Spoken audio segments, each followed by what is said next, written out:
Olá, seja bem-vinda, seja bem-vindo ao canal Leis Brasileiras em Áudio. Antes de mais nada, se você não é inscrito aqui em nosso canal, faça isso agora mesmo. Inscreva-se no canal e ative as notificações para não perder nenhum dos nossos vídeos. Se você está estudando para concursos ou para o exame da OAB, confira na descrição desse vídeo o link onde você poderá baixar materiais gratuitos para ajudar na sua preparação. Hoje, leitura integral da Lei 9.099. Bons estudos!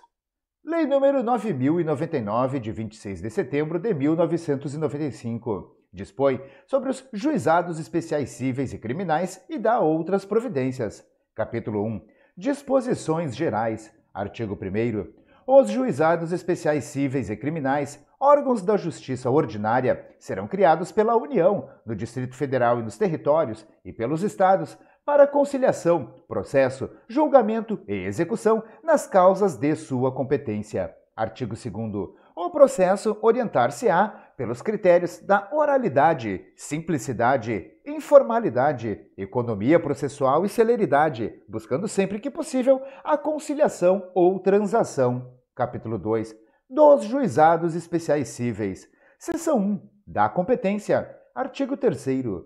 O juizado especial cível tem competência para a conciliação, processo e julgamento das causas cíveis de menor complexidade, assim consideradas. Inciso 1. As causas cujo valor não exceda a 40 vezes o salário mínimo. Inciso 2. As enumeradas no artigo 275, inciso 2, do Código de Processo Civil.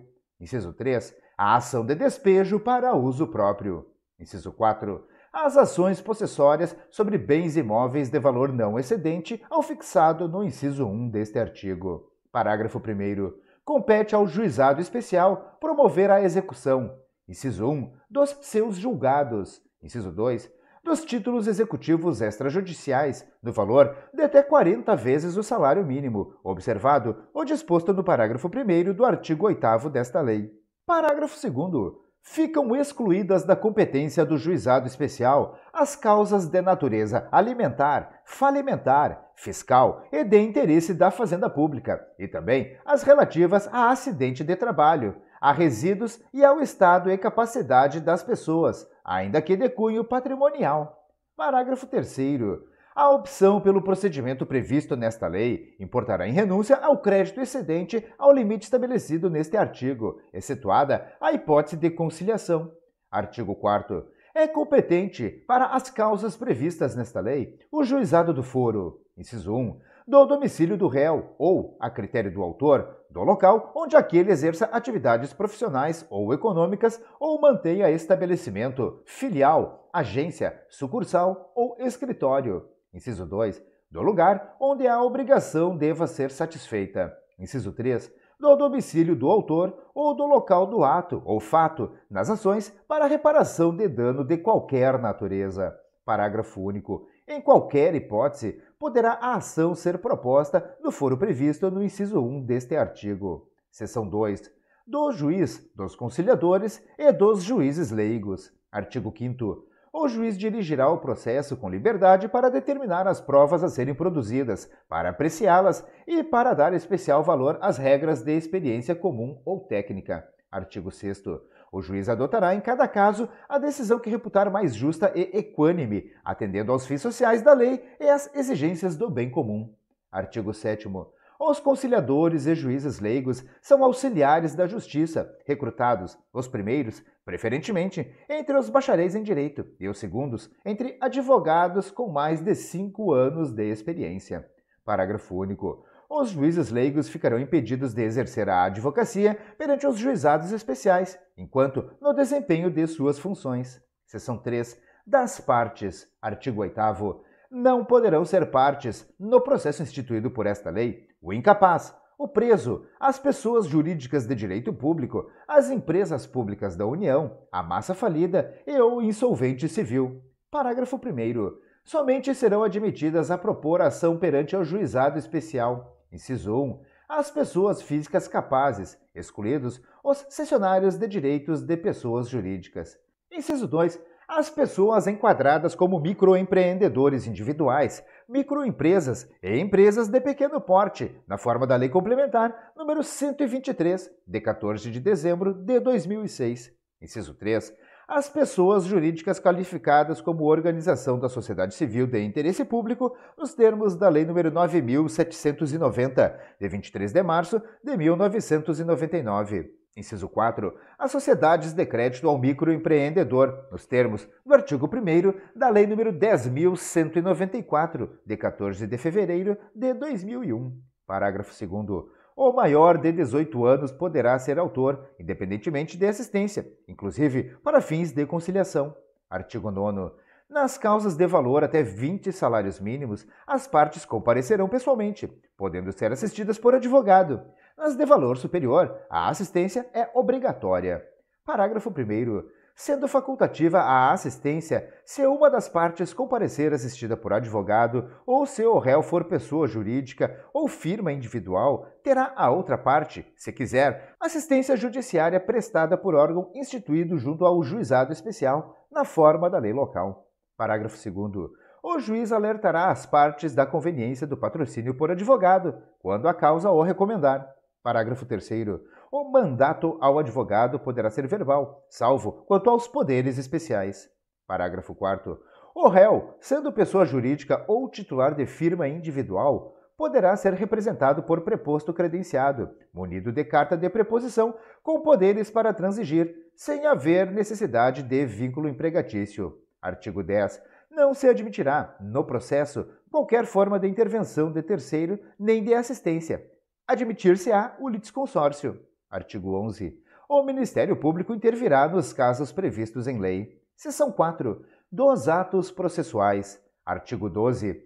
Os atos processuais serão públicos e poderão realizar-se em horário noturno, conforme dispuserem as normas de organização judiciária. Artigo 12-A. Na contagem de prazo em dias, estabelecido por lei ou pelo juiz para a prática de qualquer ato processual, inclusive para a interposição de recursos, computar-se-ão somente os dias úteis. Artigo 13. Os atos processuais serão válidos sempre que preencherem as finalidades para as quais forem realizados, atendidos os critérios indicados no artigo 2º desta lei. Parágrafo 1º. Não se pronunciará qualquer nulidade sem que tenha havido prejuízo. Parágrafo 2º. A prática de atos processuais em outras comarcas poderá ser solicitada por qualquer meio idôneo de comunicação. Parágrafo 3º. Apenas os atos considerados essenciais serão registrados resumidamente, em notas manuscritas, datilografadas, taquigrafadas ou estenotipadas. Os demais atos poderão ser gravados em fita magnética ou equivalente, que será inutilizada após o trânsito em julgado da decisão. Parágrafo 4º. As normas locais disporão sobre a conservação das peças do processo e demais documentos que o instruem. Seção 5. Do pedido. Artigo 14. O processo instaurar-se-á com a apresentação do pedido, escrito ou oral, à Secretaria do Juizado. Parágrafo 1º. Do pedido constarão, de forma simples e em linguagem acessível, inciso 1, o nome, a qualificação e o endereço das partes. Inciso 2. Os fatos e os fundamentos, de forma sucinta. Inciso 3. O objeto e seu valor. Parágrafo 2º. É lícito formular pedido genérico quando não for possível determinar, desde logo, a extensão da obrigação. Parágrafo 3º. O pedido oral será reduzido a escrito pela Secretaria do Juizado, podendo ser utilizado o sistema de fichas ou formulários impressos. Artigo 15. Os pedidos mencionados no artigo 3º desta lei poderão ser alternativos ou cumulados, nesta última hipótese, desde que conexos e a soma não ultrapasse o limite fixado naquele dispositivo. Artigo 16. Registrado o pedido, independentemente de distribuição e autuação, a Secretaria do Juizado designará a sessão de conciliação, a realizar-se no prazo de 15 dias. Artigo 17. Comparecendo inicialmente ambas as partes, instaurar-se-á, desde logo, a sessão de conciliação, dispensados o registro prévio de pedido e a citação. Parágrafo único. Havendo pedidos contrapostos, poderá ser dispensada a contestação formal e ambos serão apreciados na mesma sentença. Seção 6. Das citações e intimações. Artigo 18. A citação far-se-á, inciso 1, por correspondência, com aviso de recebimento em mão própria. Inciso 2. tratando-se de pessoa jurídica ou firma individual, mediante entrega ao encarregado da recepção, que será obrigatoriamente identificado. Inciso 3. Sendo necessário, por oficial de justiça, independentemente de mandado ou carta precatória. Parágrafo 1º. A citação conterá cópia do pedido inicial, dia e hora para comparecimento do citando e advertência de que, não comparecendo este, considerar-se-ão verdadeiras as alegações iniciais e será proferido julgamento de plano. Parágrafo 2º. Não se fará citação por edital. Parágrafo 3º. O comparecimento espontâneo suprirá a falta ou nulidade da citação. Artigo 19. As intimações serão feitas na forma prevista para a citação ou por qualquer outro meio idôneo de comunicação. Parágrafo 1º. Dos atos praticados na audiência, considerar-se-ão desde logo cientes as partes. Parágrafo 2º. As partes comunicarão ao juízo as mudanças de endereço ocorridas no curso do processo, reputando-se eficazes as intimações enviadas ao local anteriormente indicado, na ausência da comunicação. Seção 7. Da revelia. Artigo 20. Não comparecendo o demandado à sessão de conciliação ou à audiência de instrução e julgamento, reputar-se-ão verdadeiros os fatos alegados no pedido inicial, salvo se o contrário resultar da convicção do juiz. Seção 8. Da conciliação e do juízo arbitral. Artigo 21. Aberta a sessão, o juiz togado ao leigo esclarecerá as partes presentes sobre as vantagens da conciliação, mostrando-lhes os riscos e as consequências do litígio, especialmente quanto ao disposto do parágrafo 3º do artigo 3º desta lei. Artigo 22. A conciliação será conduzida pelo juiz togado ao leigo ou por conciliador, sob sua orientação. Parágrafo 1º. Obtida a conciliação, esta será reduzida a escrito e homologada pelo juiz togado mediante sentença com eficácia de título executivo. Parágrafo 2º. É cabível a conciliação não presencial conduzida pelo juizado mediante o emprego dos recursos tecnológicos disponíveis de transmissão de sons e imagens em tempo real, devendo o resultado da tentativa de conciliação ser reduzido a escrito com os anexos pertinentes. Artigo 23. Se o demandado não comparecer ou recusar-se a participar da tentativa de conciliação não presencial, o juiz togado proferirá sentença. Artigo 24. Não obtida a conciliação, as partes poderão optar, de comum acordo, pelo juízo arbitral, na forma prevista nesta lei. Parágrafo 1º. O juízo arbitral considerar-se-á instaurado, independentemente de termo de compromisso, com a escolha do árbitro pelas partes. Se este não estiver presente, o juiz convocá-lo-á e designará, de imediato, a data para a audiência de instrução. Parágrafo 2º. O árbitro será escolhido dentre os juízes leigos. Artigo 25. O árbitro conduzirá o processo com os mesmos critérios do juiz, nas formas dos artigos 5º e 6º desta lei, podendo decidir por equidade. Artigo 26. Ao término da instrução ou nos 5 dias subsequentes, o árbitro apresentará o laudo ao juiz togado para homologação por sentença irrecorrível.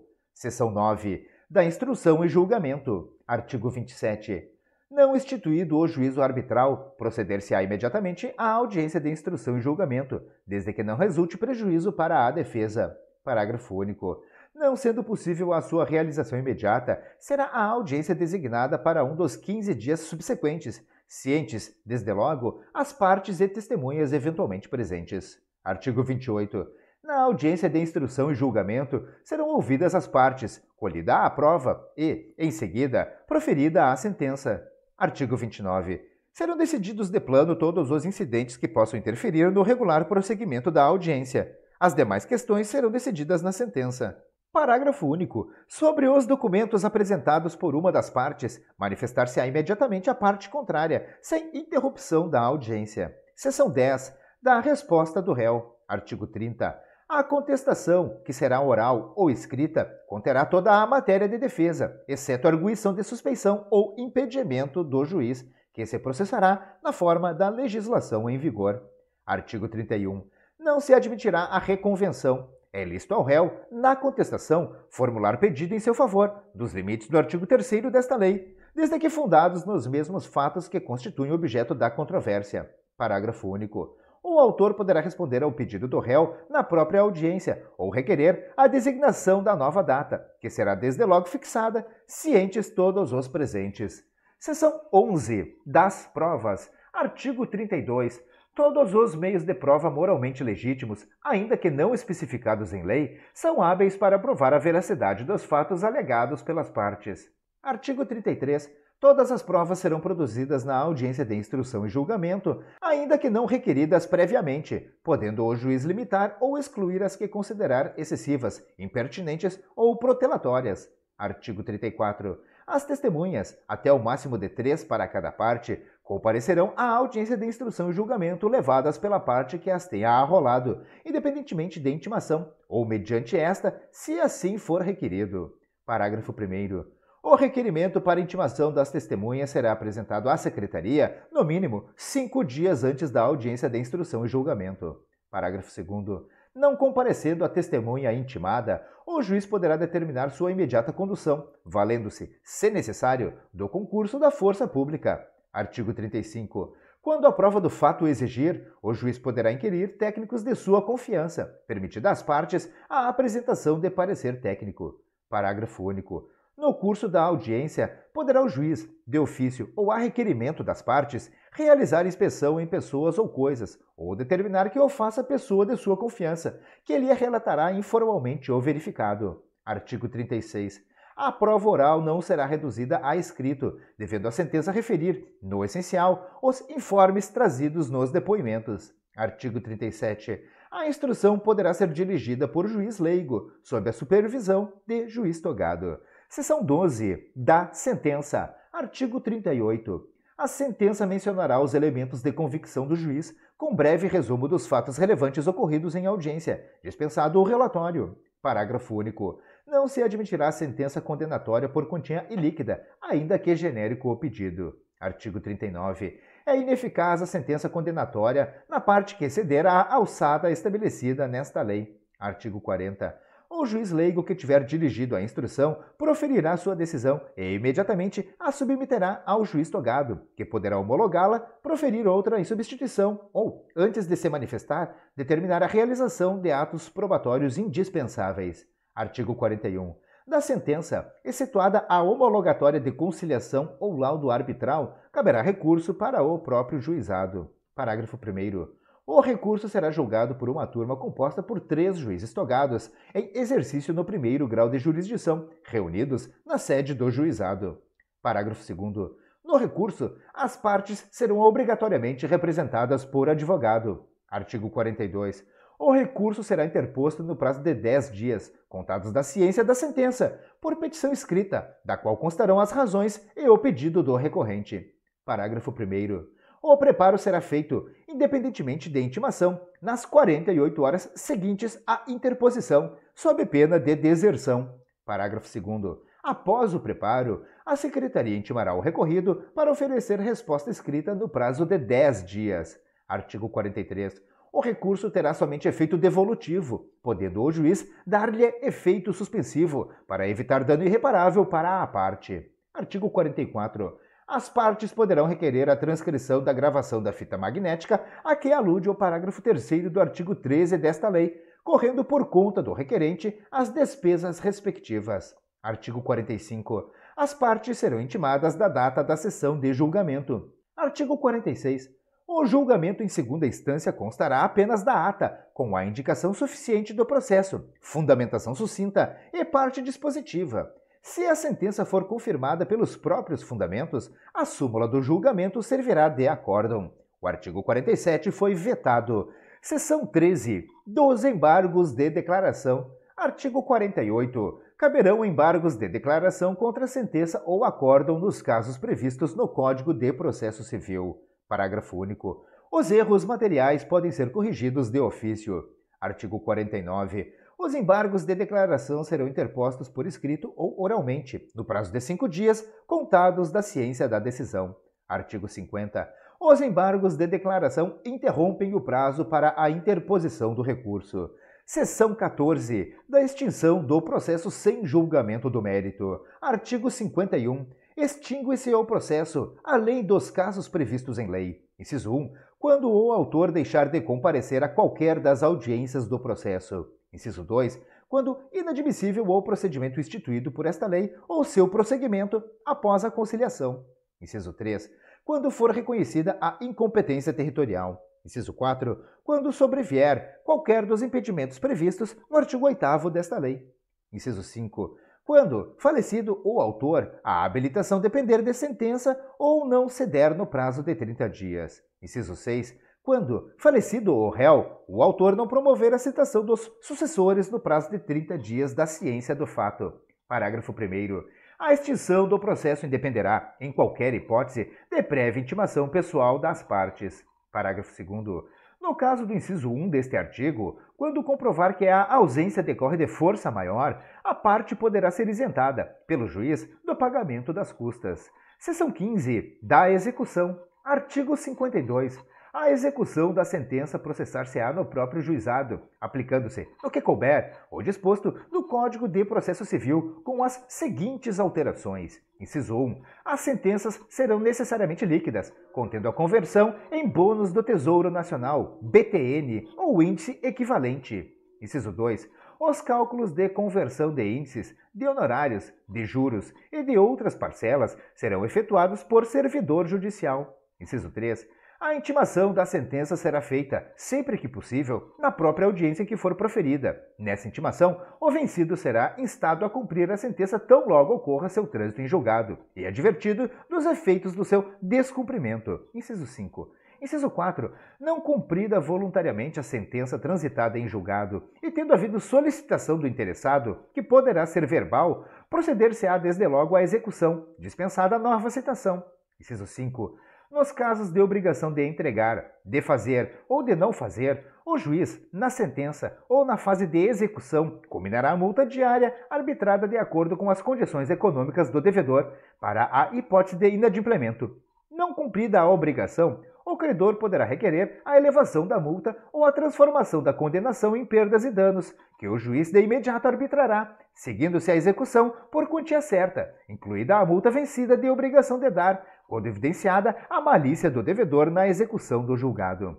Inciso 6. Na obrigação de fazer, o juiz pode determinar o cumprimento por outrem, fixado o valor que o devedor deve depositar para as despesas sob pena de multa diária. Inciso 7. Na alienação forçada dos bens, o juiz poderá autorizar o devedor, o credor ou terceira pessoa idônea a tratar da alienação do bem penhorado, a qual se aperfeiçoará em juízo até a data fixada para a praça ou leilão. Sendo o preço inferior ao da avaliação, as partes serão ouvidas. Se o pagamento não for à vista, será oferecida a caução idônea, nos casos de alienação de bem móvel ou hipotecado o imóvel. Inciso 8. É dispensada a publicação de editais em jornais quando se tratar de alienação de bens de pequeno valor. Inciso 9.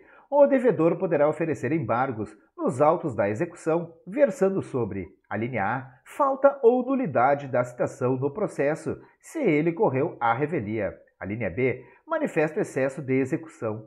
Alínea C, erro de cálculo. Alínea D, causa impeditiva, modificativa ou extintiva da obrigação superveniente à sentença. Artigo 53. A execução de título executivo extrajudicial, no valor de até 40 salários mínimos, obedecerá ao disposto no Código de Processo Civil, com as modificações introduzidas por esta lei. Parágrafo 1º. Efetuada a penhora, o devedor será intimado a comparecer à audiência de conciliação, quando poderá oferecer embargos. Artigo 52, inciso 9, por escrito ou verbalmente. Parágrafo 2º. Na audiência, será buscado o meio mais rápido e eficaz para a solução do litígio, se possível, com a dispensa da alienação judicial, devendo o conciliador propor, entre outras medidas cabíveis, o pagamento do débito a prazo ou a prestação, a dação em pagamento ou a imediata adjudicação do bem penhorado. Parágrafo 3º. Não apresentados os embargos em audiência ou julgados improcedentes, qualquer das partes poderá requerer ao juiz a adoção de uma das alternativas do parágrafo anterior. Parágrafo 4º. Não encontrado o devedor ou inexistindo bens penhoráveis, o processo será imediatamente extinto, devolvendo seus documentos ao autor. Seção 16. Das despesas. Artigo 54. O acesso ao juizado especial independerá, em primeiro grau de jurisdição, do pagamento de custas, taxas ou despesas. Parágrafo único. O preparo do recurso, na forma do parágrafo 1º do artigo 42 desta lei, compreenderá todas as despesas processuais, inclusive aquelas dispensadas em primeiro grau de jurisdição, ressalvada a hipótese de assistência judiciária gratuita. Artigo 55. A sentença de primeiro grau não condenará o vencido em custas e honorários de advogado, ressalvado os casos de litigância de má-fé. Em segundo grau, o recorrente, vencido, pagará as custas e honorários de advogado, que serão fixados entre 10% e 20% do valor de condenação, ou, não havendo condenação, do valor corrigido da causa. Parágrafo único. Na execução, não serão contadas custas, salvo quando, inciso 1, reconhecida a litigância de má-fé. Inciso 2, improcedentes os embargos do devedor. Inciso 3, tratar-se de execução de sentença que tenha sido objeto de recurso improvido do devedor. Seção 17. Disposições finais. Artigo 56. Instituído o juizado especial, serão implantadas as curadorias necessárias e o serviço de assistência judiciária. Artigo 57. O acordo extrajudicial, de qualquer natureza ou valor, poderá ser homologado no juízo competente, independentemente de termo, valendo a sentença como título executivo judicial. Parágrafo único. Valerá como título extrajudicial o acordo celebrado pelas partes, por instrumento escrito, referendado pelo órgão competente do Ministério Público. Artigo 58. As normas de organização judiciária local poderão estender a conciliação prevista nos artigos 22 e 23 a causas não abrangidas por esta lei. Artigo 59. Não se admitirá ação rescisória nas causas sujeitas ao procedimento instituído por esta lei. Capítulo 3. Dos juizados especiais criminais. Disposições gerais.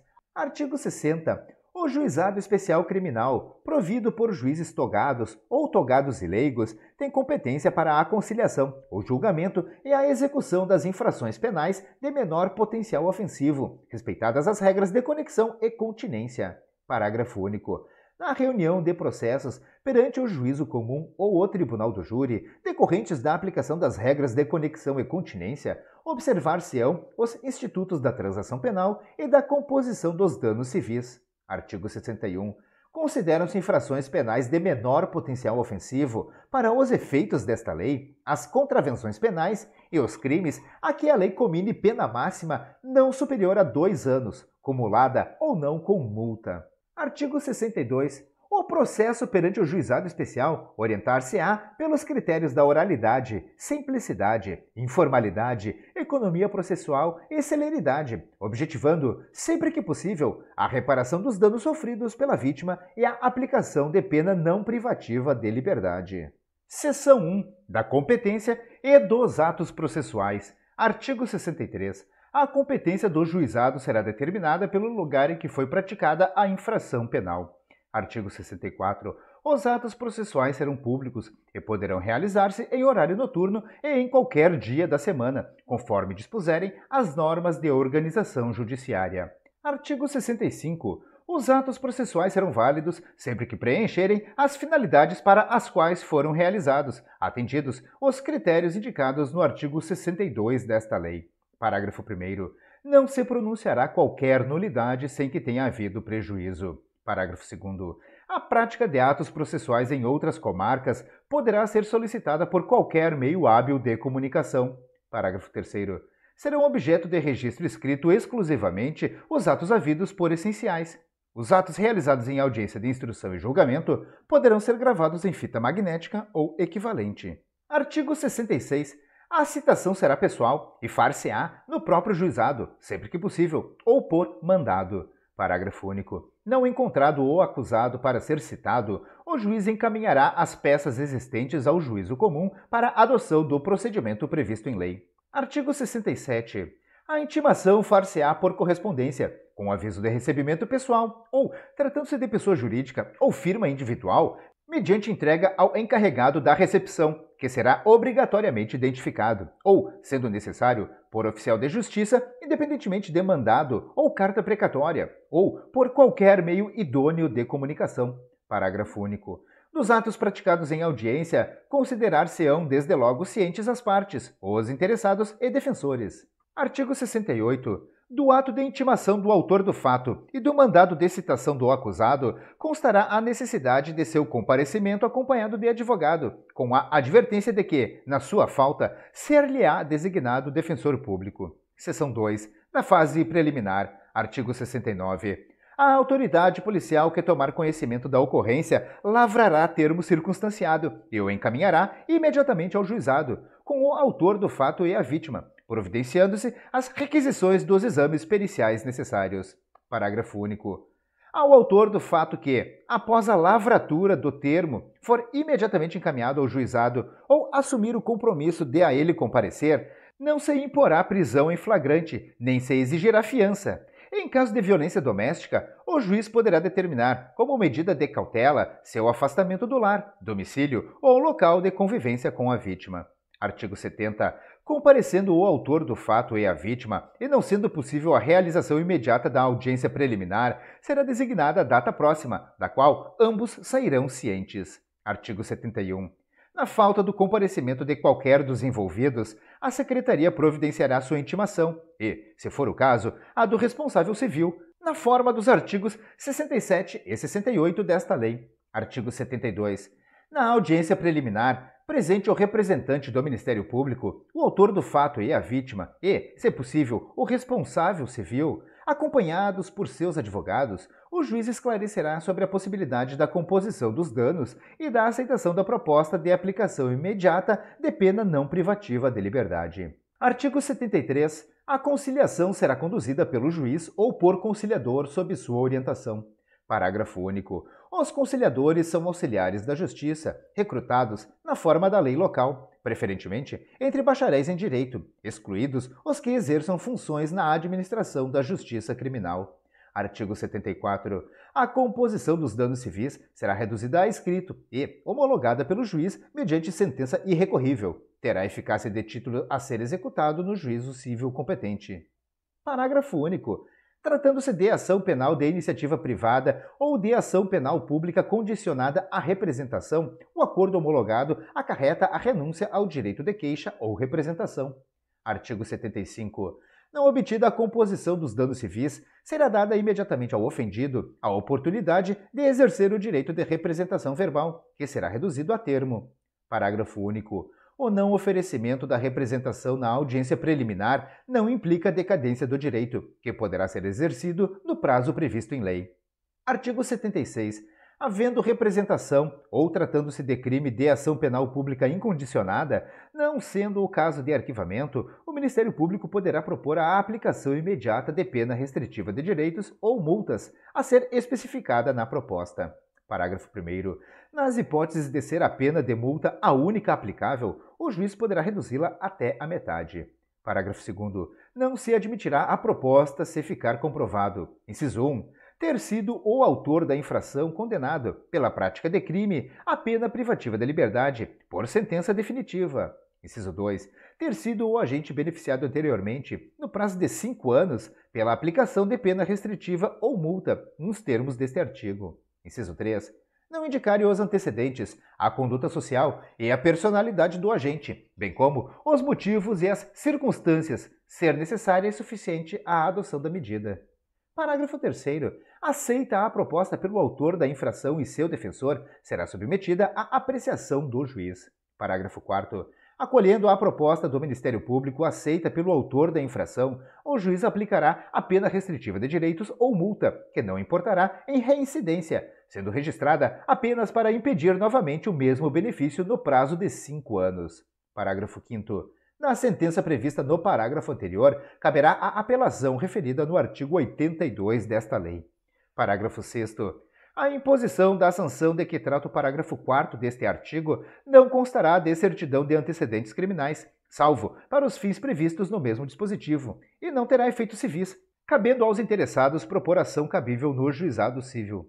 Seção 3 do procedimento sumaríssimo, artigo 77. Na ação penal de iniciativa pública, quando não houver aplicação de pena, pela ausência do autor do fato ou pela não ocorrência da hipótese prevista no artigo 76 desta lei, o Ministério Público oferecerá ao juiz, de imediato, denúncia oral, se não houver necessidade de diligências imprescindíveis. Parágrafo 1º. Para o oferecimento da denúncia, que será elaborada com base no termo de ocorrência referido no artigo 69 desta lei, com dispensa do inquérito policial, prescindir-se-á do exame do corpo de delito quando a materialidade do crime estiver aferida por boletim médico ou prova equivalente. Parágrafo 2º. Se a complexidade ou circunstâncias do caso não permitirem a formulação da denúncia, o Ministério Público poderá requerer ao juiz o encaminhamento das peças existentes, na forma do parágrafo único do artigo 66 desta lei. Parágrafo 3º. Na ação penal de iniciativa do ofendido, poderá ser oferecida queixa oral, cabendo ao juiz verificar se a complexidade e as circunstâncias do caso determinam a adoção das providências previstas no parágrafo único do artigo 66 desta lei.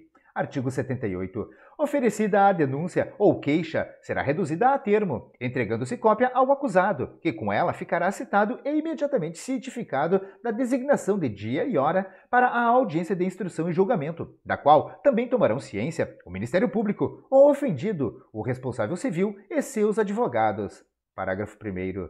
Se o acusado não estiver presente, será citado na forma dos artigos 66 e 68 desta lei e cientificado da data da audiência de instrução e julgamento, devendo a ela trazer suas testemunhas ou apresentar requerimento para intimação, no mínimo 5 dias antes de sua realização. Parágrafo 2º. Não estando presentes o ofendido e o responsável civil, serão intimados nos termos do artigo 67 desta lei para comparecerem à audiência de instrução e julgamento. Parágrafo 3º. As testemunhas arroladas serão intimadas na forma prevista no artigo 67 desta lei. Artigo 79. No dia e hora designados para a audiência de instrução e julgamento, se na fase preliminar não tiver havido possibilidade de tentativa de conciliação e de oferecimento de proposta pelo Ministério Público, proceder-se-á nos termos dos artigos 72, 73, 74 e 75 desta lei. Artigo 80. Nenhum ato será adiado, determinando o juiz, quando imprescindível, a condução coercitiva de quem deva comparecer. Artigo 81. Aberta a audiência, será dada a palavra ao defensor para responder à acusação, após o que o juiz receberá, ou não, a denúncia ou queixa. Havendo recebimento, serão ouvidas a vítima e as testemunhas de acusação e defesa, interrogando-se a seguir o acusado, se presente, passando-se imediatamente aos debates orais e à prolação da sentença. Parágrafo 1º. Todas as provas serão produzidas na audiência de instrução e julgamento, podendo o juiz limitar ou excluir as que considerar excessivas, impertinentes ou protelatórias.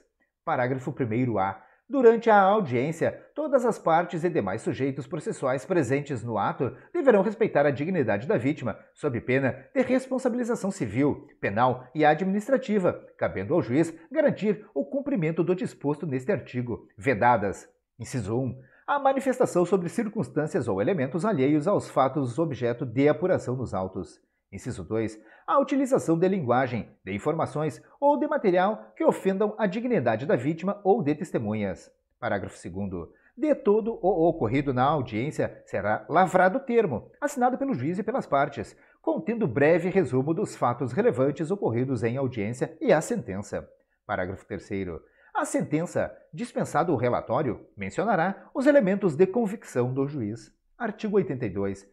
Da decisão de rejeição da denúncia ou queixa e da sentença, caberá a apelação, que poderá ser julgada por uma turma composta de 3 juízes em exercício no 1º grau de jurisdição, reunidos na sede do juizado. Parágrafo 1º. A apelação será interposta no prazo de 10 dias, contados da ciência da sentença pelo Ministério Público, pelo réu e seu defensor, por petição escrita, da qual constarão as razões e o pedido do recorrente. Parágrafo 2º. O recorrido será intimado para oferecer resposta escrita no prazo de 10 dias. Parágrafo 3º. As partes poderão requerer a transcrição da gravação da fita magnética a que alude o parágrafo 3º do artigo 65 desta lei. Parágrafo 4º. As partes serão intimadas da data da sessão de julgamento pela imprensa. Parágrafo 5º. Se a sentença for confirmada pelos próprios fundamentos, a súmula do julgamento servirá de acórdão. Artigo 83. Cabem embargos de declaração quando, em sentença ou acórdão, houver obscuridade, contradição ou omissão. Parágrafo 1º. Os embargos de declaração serão opostos por escrito ou oralmente, no prazo de 5 dias, contados da ciência da decisão. Parágrafo 2º. Os embargos de declaração interrompem o prazo para a interposição de recurso. Parágrafo 3º. Os erros materiais podem ser corrigidos de ofício. Seção 4. Da execução. Artigo 84. Aplicada exclusivamente pena de multa, seu cumprimento far-se-á mediante pagamento na Secretaria do Juizado. Parágrafo único. Efetuado o pagamento, o juiz declarará extinta a punibilidade, determinando que a condenação não fique constando dos registros criminais, exceto para fins de requisição judicial. Artigo 85. Não efetuado o pagamento de multa, será feita a conversão em pena privativa da liberdade ou restritiva de direitos, nos termos previstos em lei. Artigo 86. A execução das penas privativas de liberdade e restritivas de direitos ou de multa acumulada com estas será processada perante o órgão competente, nos termos da lei. Seção 5. Das despesas processuais. Artigo 87. Nos casos de homologação do acordo civil e aplicação de pena restritiva de direitos ou multa, artigos 74 e 76, parágrafo 4º, as despesas processuais serão reduzidas, conforme dispuser lei estadual. Seção 6. Disposições finais. Artigo 88. Além das hipóteses do Código Penal e da legislação especial, dependerá de representação a ação penal relativa aos crimes de lesões corporais leves e lesões culposas. Artigo 89. Nos crimes em que a pena mínima combinada for igual ou inferior a 1 ano, abrangidas ou não por esta lei, o Ministério Público, ao oferecer a denúncia, poderá propor a suspensão do processo por 2 a 4 anos, desde que o acusado não esteja sendo processado ou não tenha sido condenado por outro crime, presentes os demais requisitos que autorizariam a suspensão condicional da pena. Artigo 77 do Código Penal. Parágrafo 1º. Aceita a proposta pelo acusado e seu defensor na presença do juiz, este, recebendo a denúncia, poderá suspender o processo, submetendo o acusado a período de prova, sob as seguintes condições. Inciso 1. Reparação do dano, salvo impossibilidade de fazê-lo. Inciso 2. Proibição de frequentar determinados lugares. Inciso 3. Proibição de ausentar-se da comarca onde reside sem autorização do juiz. Inciso 4. Comparecimento pessoal e obrigatório a juízo, mensalmente, para informar e justificar suas atividades. Parágrafo 2º. O juiz poderá especificar outras condições a que fica subordinada a suspensão, desde que adequadas ao fato e à situação pessoal do acusado. Parágrafo 3º. A suspensão será revogada se, no curso do prazo, o beneficiário vier a ser processado por outro crime ou não efetuar, sem motivo justificado, a reparação do dano. Parágrafo 4º. A suspensão poderá ser revogada se o acusado vier a ser processado, no curso do prazo, por contravenção ou descumprir qualquer outra condição imposta.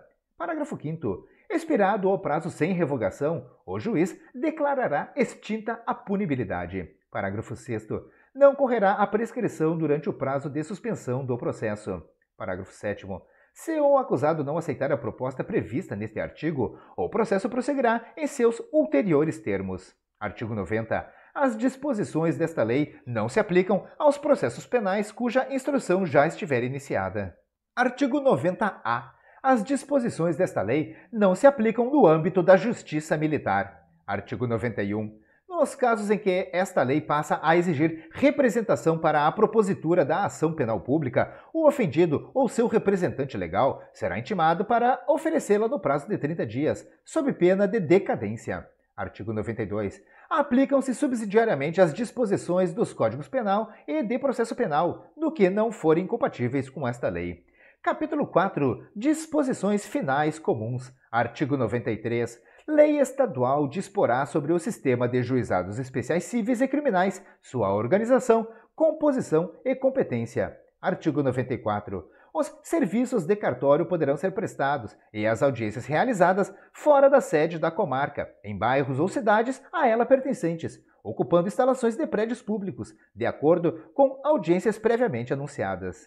Artigo 95. Os Estados, Distrito Federal e Territórios criarão e instalarão os juizados especiais no prazo de 6 meses, a contar da vigência desta lei.